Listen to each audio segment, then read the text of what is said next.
takes over the country. I was like, yo, what happened? He's like, I don't know, fucking clout. That's my name. The cloud got to me. All right, we're back live. John, what were you saying? I was decided if you control people in a certain way to make them all pick a side, and it happens to be the same side, isn't not a coincidence that the United States happened to have a vested interest in, hey, we need to go over here. I think it was Iran, and go over here and fucking, because they have these weapons of mass destruction that are going to end the world. It was Iraq, but yeah. for some reason they also had. Well, so didn't Saddam Hussein, wasn't he in Iran though, right? No, Iraq. Oh, okay. Iraq. All right. Well, still, anyways, it just happened to be that they had oil, and I'm like 90% sure we were taking their oil in some form or fashion because we occupied. So I just don't think that just sounds like not a coincidence to me that no, it's definitely not a coincidence. That's where he said. That's why we that's why we targeted that country for sure. I feel like that's not even a question anymore. I have a friend of mine I used to train with back in the day when I was really young. He was a lot older than I was, but he served in Afghanistan and Iraq, and he was talking about how in Iraq he was protecting oil fields, and then in Afghanistan he was protecting poppy fields where they make the pharmaceutical industry uses for fun pills. Damn. Yeah, no, I don't doubt it. Do you think that I'm really trying to not get you banned here because I know this will get you banned. Do you think that it actually occurred the way that it said it happened, or do you think they went on like onlinejobs.ph and were like, yo, here's some pilots, bro. Like, $3 an hour. Like, do you think that happened, or do you think that there was some kind of Minecraft like TNT that happened? There's a couple different ways this could go. Minecraft TNT, bro, you're hilarious. Yeah, I think really I think the terrorist attack was real. And I think the U.S. Be careful with the way you say stuff. You're gonna get in trouble. Because it could be like denial. Like there's the H denial. Like that. Yeah, that's like, bro. That's no. There are a bunch of. There's a whole camp that says 9/11 was an inside job. Like that's 100% a thing. Here's my perspective on it. I think that 9/11 was a terrorist plot, and I think that the U.S. used it as an excuse, as a justification to invade Iraq, who they knew were not the ones who did the terrorist attack, but they're like, well, here's a way we can get that good oil. There's a bunch of Saudi guys and a couple of Lebanese dudes that were the ones that actually took over the plane. I think the big issue is there's a lot of history of governments using false flags, right? Like America's done it before. They have the Gulf of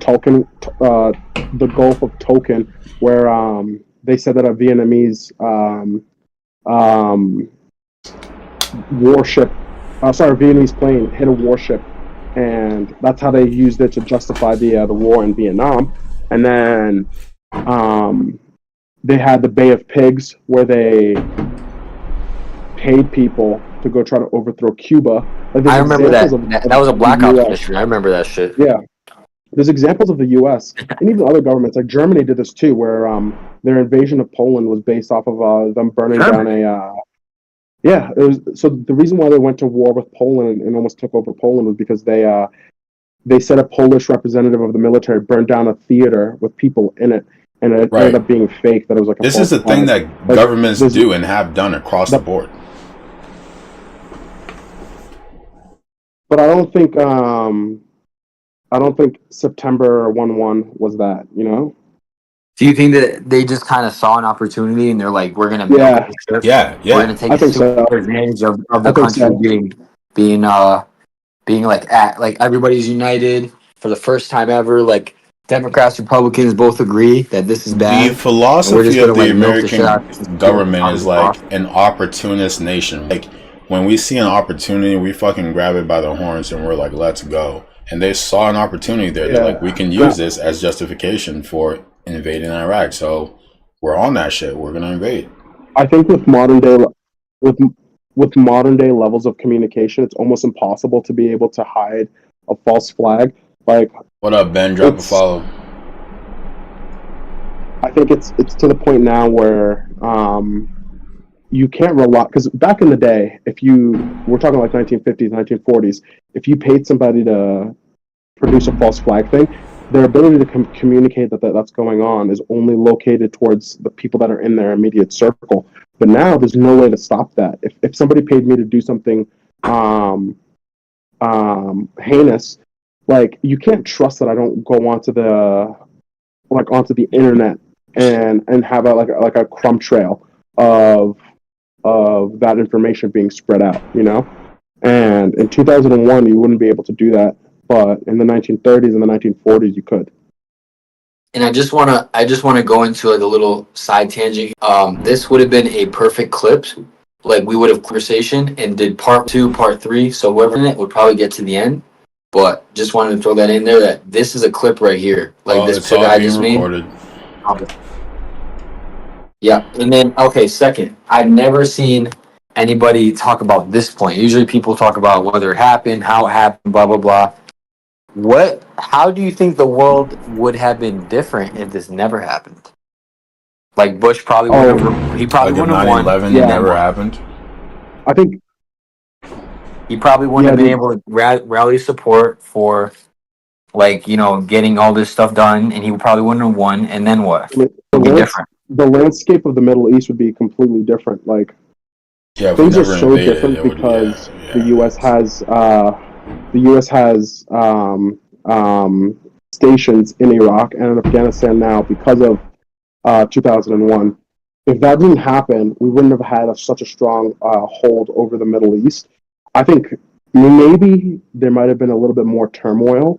Maybe like big groups like the Taliban and would have been able to have been stronger, because they already existed before 2001, and without U.S. intervention, they wouldn't have been there.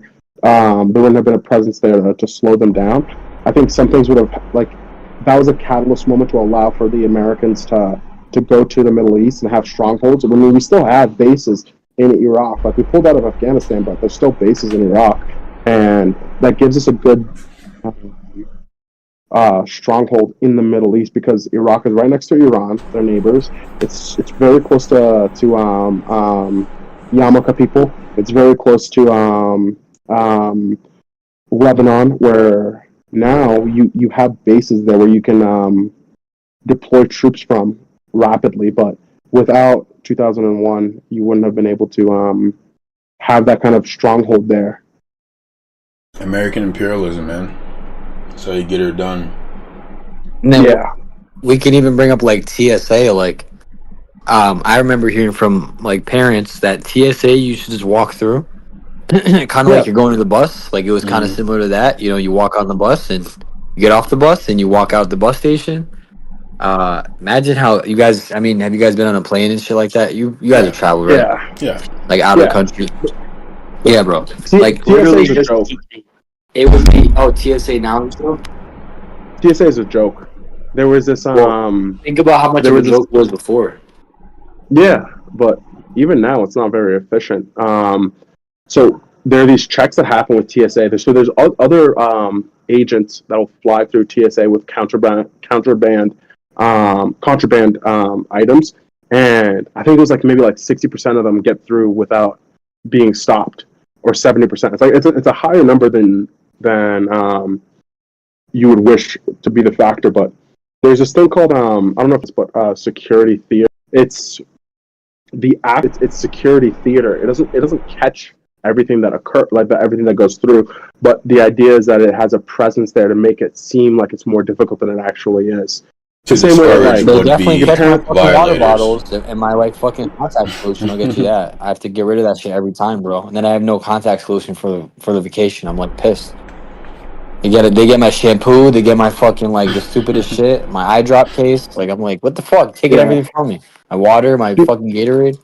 So one time, when I was 14 years old, I went to China, and I went there on a school trip. We had a an exchange program with a specific school in China, in the province called Hangzhou, and all of us were Americans because we were born here, but we had one kid who was from India.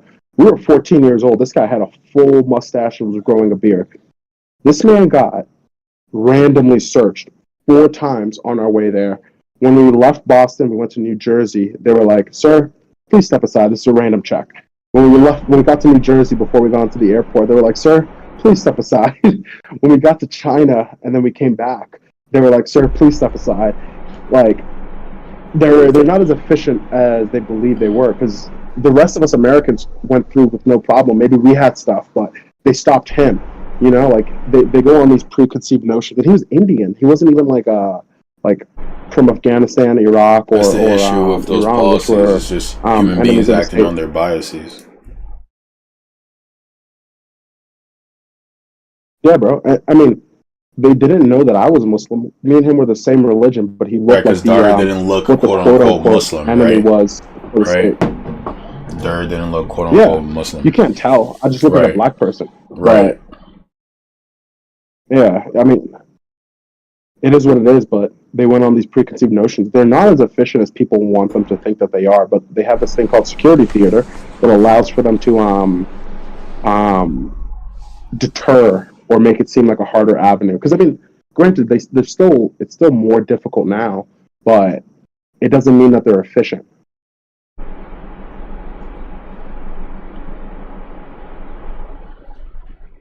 Dude, I wonder what the most efficient government agency is. Definitely let's be real. I was gonna say Russia. You can't get away with shit in Russia. Well, I mean, like in the U.S., what the most efficient government agency is in the U.S. FBI, because they only take shit that they know they're gonna win, so therefore they Republicans, I guess, on paper. Republicans, because I still Republicans are pretty efficient. It's their fault. Yeah. Oh shit. Honestly, I think the media, bro. The media is great at its job. Like the propaganda. Yeah, but that's not a government official. No. Well, all right. Well, what's the most efficient American institution then? In that case, I think it's probably the media. Like they're on it, bro. Their aura is over 9,000. Like they can get people to believe anything. That's crazy. If you want to be real, I think it's the American education system, because they're so good at keeping people dumb. That's true. Do you guys think similar to how a lot of things have stayed the same forever? Do you think that the American education system is outdated? It's super outdated. Oh, 1,000%. It's extremely outdated. It's heartbreaking how outdated it is. There's no reason for us to be the most wealthy country on the planet, but have I think the last time I checked, we're the 25th ranked in education system. So how do you change it? Lots of things. You get rid of a lot of these old. Yeah, there's a lot. You gotta. Well, I think number one, religion has to be removed from American government. I think that keeps the education system a little behind. Piss off the conservatives. Science and critical thinking isn't taught because of that. So as for straight up getting the knowledge into a kid's head, what do you think? Neuralink? No. Just make all the kids have Neuralink and just implant that, download it. What do you guys think? As for getting kids smarter, I don't know if religion has anything to do. Regardless on if you think it's right or wrong, right? I don't know if religion and government has anything to do with fucking how educating. Well, there are schools that teach from the Bible, John. There are schools that teach from the Bible. It just became a thing. Yeah, but those are Catholic schools, though. No, public schools, John. Public schools. In states, public schools, yeah. Name me one. That teach that. Oklahoma. Heard of it? Let me look it up. Oh, you're talking about Southern.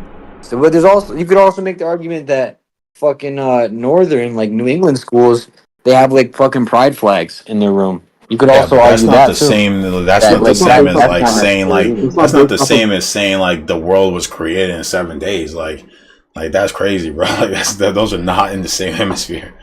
Yeah, that's something. See, but that's a subjective thing because both of those things are not technically necessary in school. Right? No, if you're but making the John, point of those are just no, technically not necessary in John. school. See now you're like, all right, you know what, Dur, I'm gonna let you handle this one. I'm just consistent. Honestly. I don't know. You're pulling a slice right now. You're pulling a slice. Yo, don't. I'm just being consistent. Don't slander me like that. Oh yeah, and it's definitely Oklahoma that the law was passed. No. So the issue is with. I just don't think those things have a big role. Like, it doesn't really affect like how kids learn is having a pride flag or having a fucking. I mean, I think like understanding that there are like varying ways that human beings can exist in society is important if you're going to be someone who exists in society amongst varying human experience. Like, it's good to know that these things exist. But like that's like I was different talking more about saying, like sitting. That's different than saying the world was made in 7 days. Okay, so the reason why I don't think those things are the same is because, one, having a pride flag at your school doesn't necessarily make you learn better. You're right. But we're not talking about...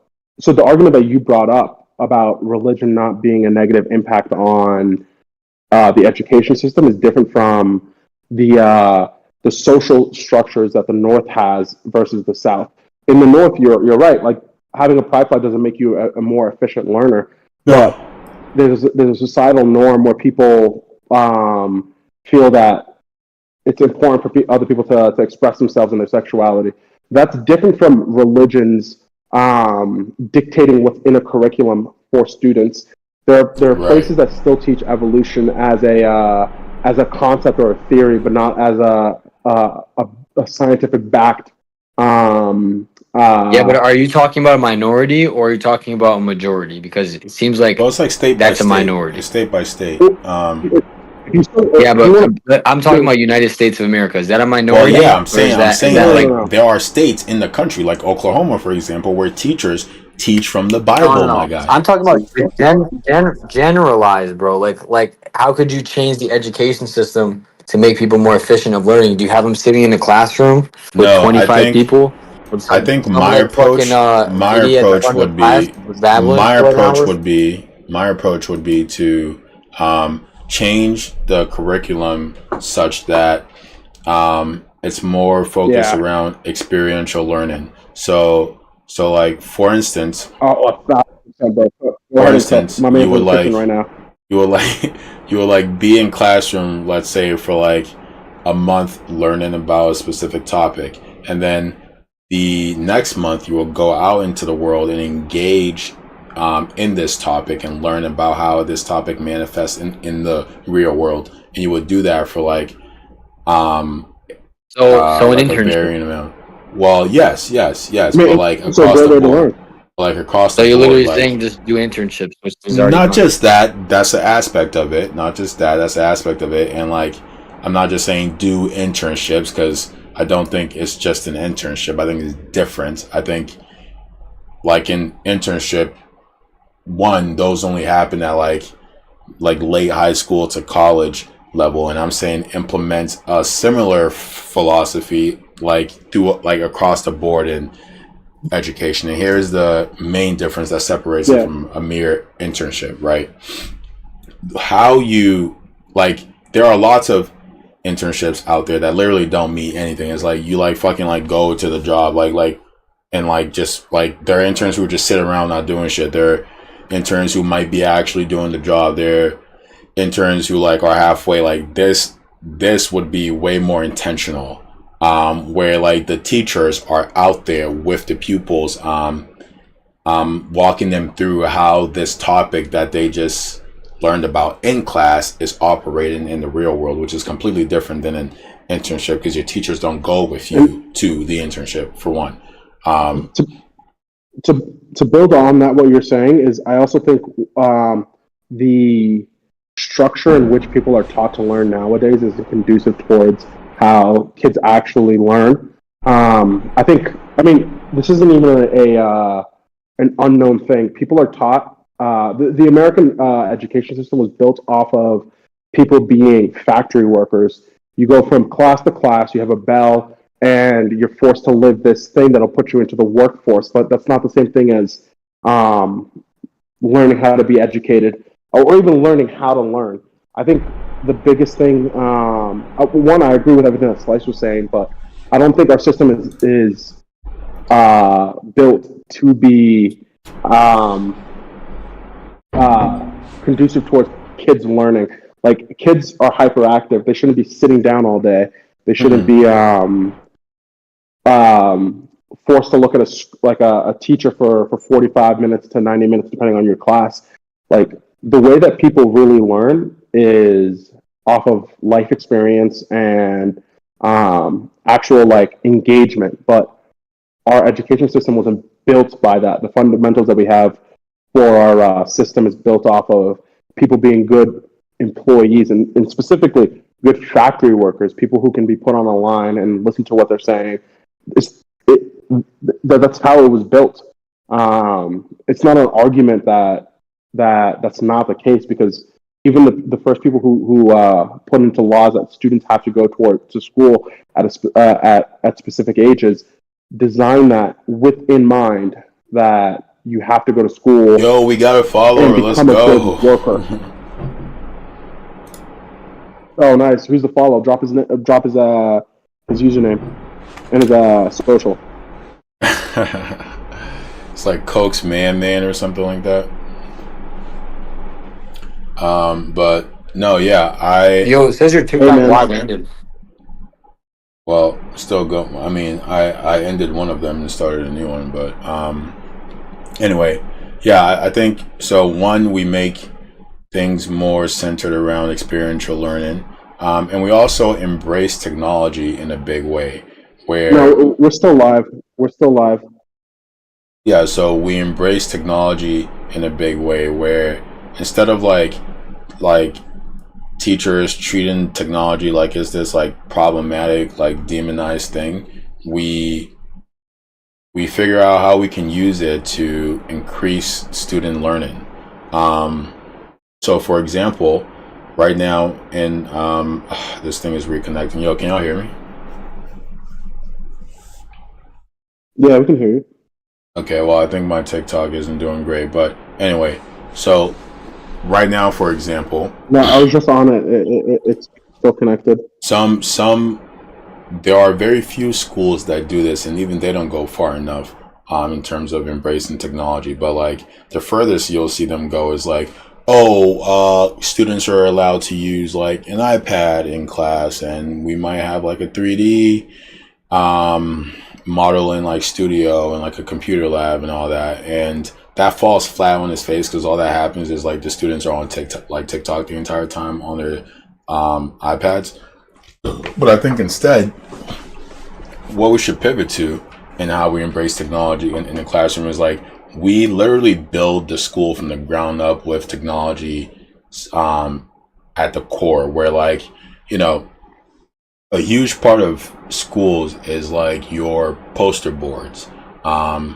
Every poster board should be like a huge monitor where, one, it would make it a lot easier for teachers to create displays of student works, but also would make it interactive. So like, let's say like you have a third grade class and they're learning about like functions or something, and you have their works displayed on this board. You could have like an interactive aspect where like students walking around, because they always want to touch it anyways, speaking from someone who was a teacher, students walking around who can interact with the display and like work with functions on that wall. You can have it so that like their iPads serve as like their dominant form of like doing their work, such that like I can write my answer to a question and I can like display that on the board and like talk through my thinking to my classmates and like be displaying that to the whole class, right? I can like get help from my teacher via their iPad or something. Like if the teacher is working with one person, instead of having to like go across the room to the kid, I can like pop into their screen and be like, hey, like, and see their screen and be like, hey, maybe you do this or move this thing around, and like they can do that for each other to assist each other in their learning. That's one thing we can do. We can have it track them in the school building, so taking attendance become much more efficient. Like now we don't have to waste like the first 10 minutes to count if the students are there or not. As soon as they walk through the door, that the system counts them as present in the classroom. Just so many things that we can do to embrace technology that will make the flow of school much more efficient and increase students' ability to engage with the material while like helping them learn the technology. I agree. Instead of just acting like it's going to go away. Do you guys think that bullying has a place in society? Do we think that what? Bullying has a place in society? Blue? You're not, John. I think you're muted right now. You're muted. No, bullying. Bullying. Only on Thursdays. Only. Yeah. Do you think that bullying has a place in society? Like, there's definitely bad bullying, but do you think there's certain aspects of being a bully, or sorry, bullying people is good? Yeah, John, go for it. John, you're muted again. I was brushing my teeth. Yeah. So basically, so nah, I'm not muted. Yeah, you were a second ago, but go for it. Do you think that there's like because I mean when I say bullying, I think it's a very broad topic, but what I'm trying to say is when you're younger and people shame you for doing bad things, do you think that has a place in society to teach you that there's wrong behavior and right behavior? Let's be clear, bullying is not happening like purely because people are doing bad things. Like rarely actually is it ever that. Yeah, you're right. I should probably more clarify. Do you think shaming people for things when they're young is a good thing or a bad thing? I don't want to shit. If anybody pulls up this clip, it'll be bad. But yeah, I think bullying is great. I think it's like an awesome. I think it's okay. So I'm a business person, right? So how we view everything is how does it affect you on the back end? Like when you make an investment, we don't care about the upfront cost as long as that you're going to recoup your money in this amount of time.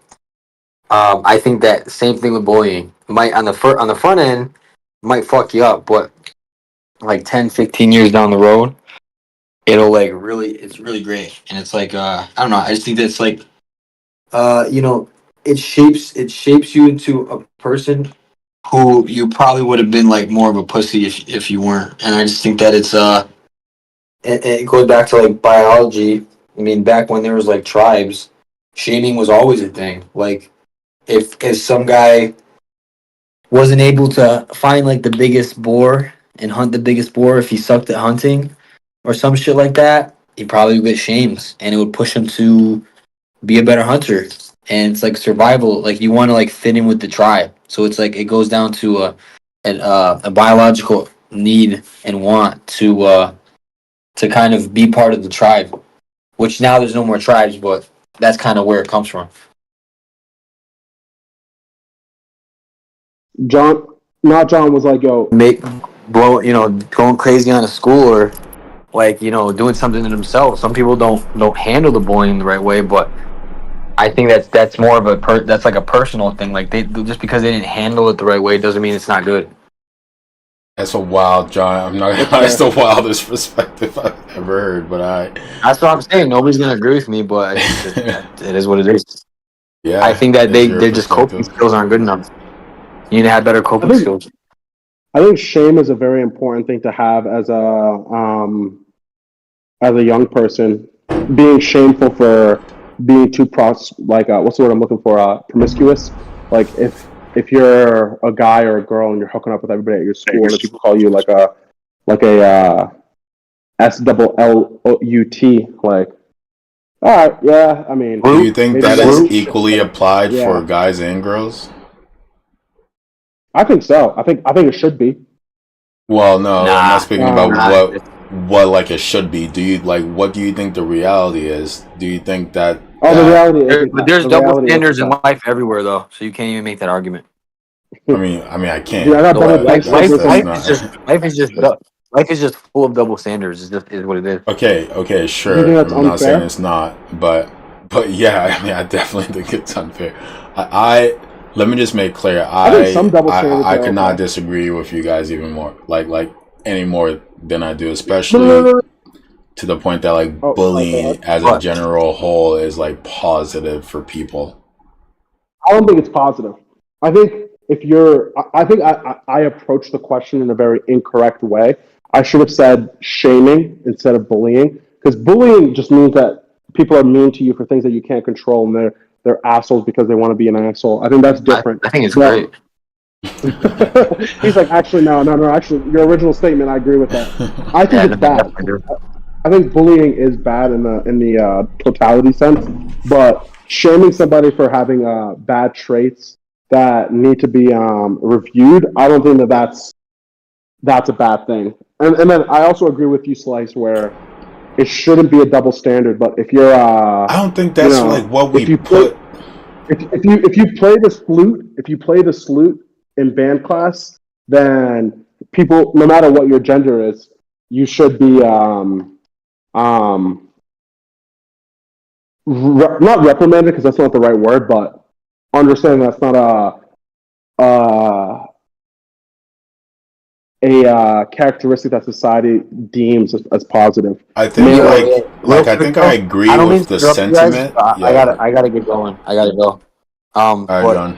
Before I go, I kind of like this format of, me playing devil's advocate. I kind of got it from fucking what's that guy's name? Stephen A. Smith and the white guy.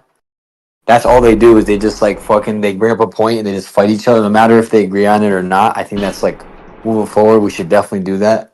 One person plays the side of the other person, even if we agree on everything. We should never be yeah, I completely agree. This is sick. You know what I mean? I think is great is I really think in general we disagree on a lot of things, so I don't think we got to worry about. Yeah. But you know what's good is that we Slice agree is always going to be Slice is always going to be the devil's avocado. I feel like you guys are more the devil's advocate than I am. I feel like no, I definitely am. Maybe not. I think it depends. Actually. Yeah, the last conversation that we had. Sometimes I do it on purpose.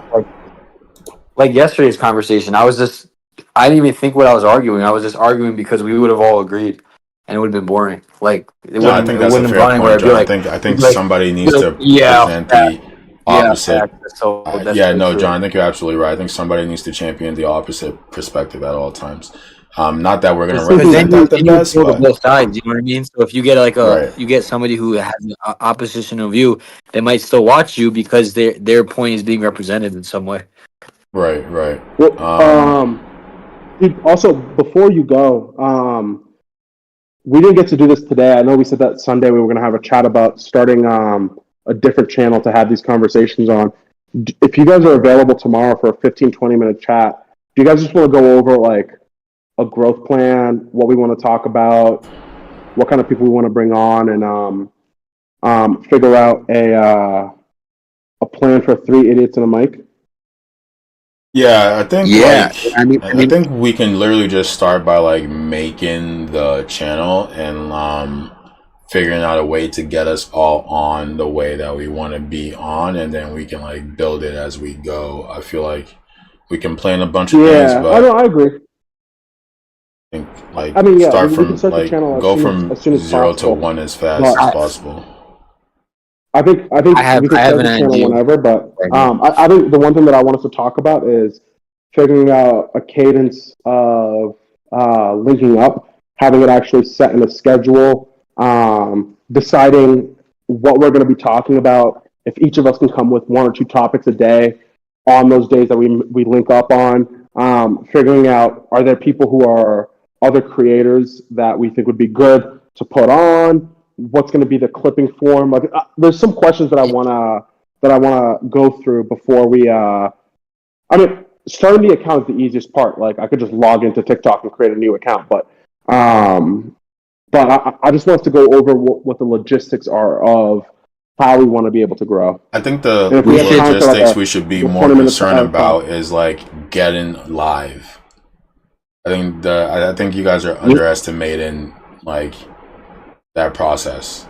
I think the logistics we should be most concerned about initially is like getting all of us on live under this channel, like, and then we can worry about all that other stuff, because none of it is gonna matter if we can't all get on live. Yeah, but that's what I'm talking about.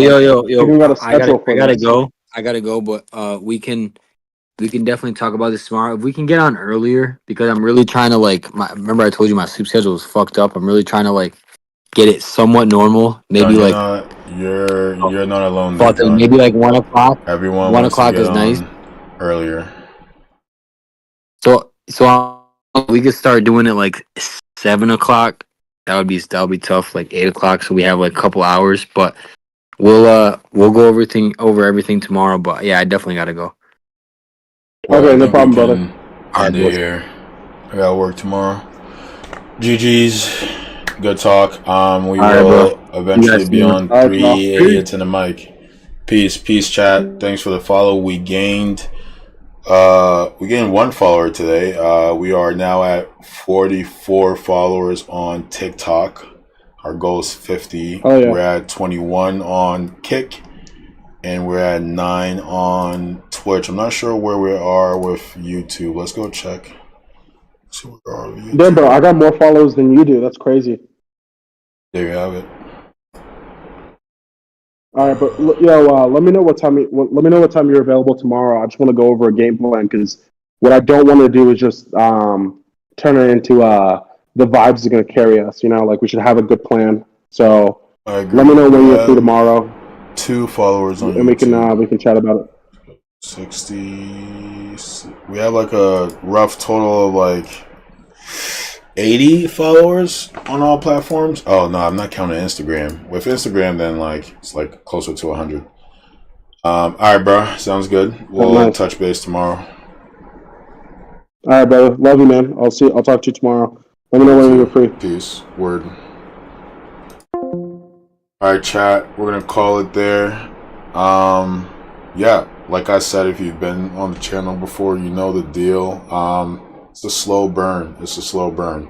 I have a lot of people have been telling me oh, George, do this, do that, do all these gimmicks and do that. And I'm not saying there's not merit to that. I'm not doubting at all that those things will help me gain traction and views and blah, blah, blah, all that good stuff, right? It's not my strategy. It's not what I'm trying to do with this channel. My plan is slow, consistent growth. My plan is to be monetary in 5 years, build a solid fan base, people who care about the things that I want to talk about on this channel, who care about engaging about these topics. Those people, when they find this channel, they're going to stay. And yes, we're going to implement different strategies to reach those people, but this idea that I should just copy and paste everything the big creators are doing to try and get as much traction as possible, I think, like I said, it probably will work to some facet. It's not going to represent my brand the way I want to. And so I think it's more important that to have brand identity and build a solid base around that than just grasping for attention. So if it's your first time on the channel, drop a follow. Come back for more Slice My Life Gaming. We play games. We talk about what's going on in life between me, some guests I might have on. We talk about pop culture. We talk about politics. We talk about all the fun things to talk about. And this is just one of our channels. We have multiple. But yeah, drop a follow. Come back tomorrow. Yeah, at some point we'll have a consistent schedule. At some point we'll be getting on earlier, all that stuff. But we're a new channel. Everything's in the works. We're learning. We're growing. We'll catch y'all later. Y'all be good. Kick, shout out to you, Kick. Kick is usually the most consistent so far. Kick and TikTok, so shout out to y'all. We're gonna call it.